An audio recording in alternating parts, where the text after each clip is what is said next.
আসসালামু আলাইকুম। আলহামদুলিল্লাহ, আজকে প্রথম রোজাটা শেষ হলো।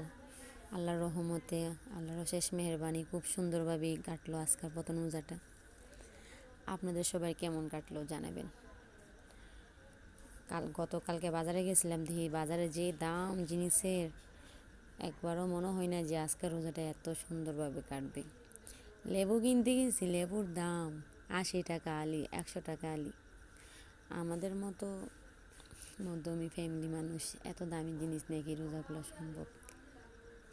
অবশেষে গুড় নিয়ে আসলাম, গুড় দিয়েই শরবত বানিয়ে খাইলাম। আলহামদুলিল্লাহ, ভাবছিলাম 1-2 প্রকার জিনিস হবে, দেখি ইফতারি বানাতে বানাতে 3-4-5 প্রকার হয়ে গেল। মাশাল্লাহ, দুজন ইফতারি বানাতে গিয়ে 5-6 জন ইফতারি হয়ে গেল। আলহামদুলিল্লাহ, ভাই বোনরাও ছিল। খুব সুন্দর গেল আজকের রোজাটা। সবাই দোয়া করবেন, সবাই সবার জন্য দোয়া করবেন ইনশাআল্লাহ।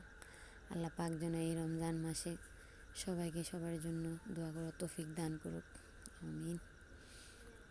আলহামদুলিল্লাহ, এত দামি সবজি বাজারের পরিস্থিতিতেও আমাদের রোজাটা খুব সুন্দর গেছে। আল্লাহর কাছে হাজারো শুকরিয়া। ধন্যবাদ সবাইকে। ভালো থাকবেন। আগামী দিনগুলোতেও যেন আল্লাহ সবার হায়াত দিয়ে সুস্থ রাখে, রোজা রাখতে পারেন এবং রিজিক তৌফিক দান করে। আসসালামু আলাইকুম। ধন্যবাদ সবাইকে।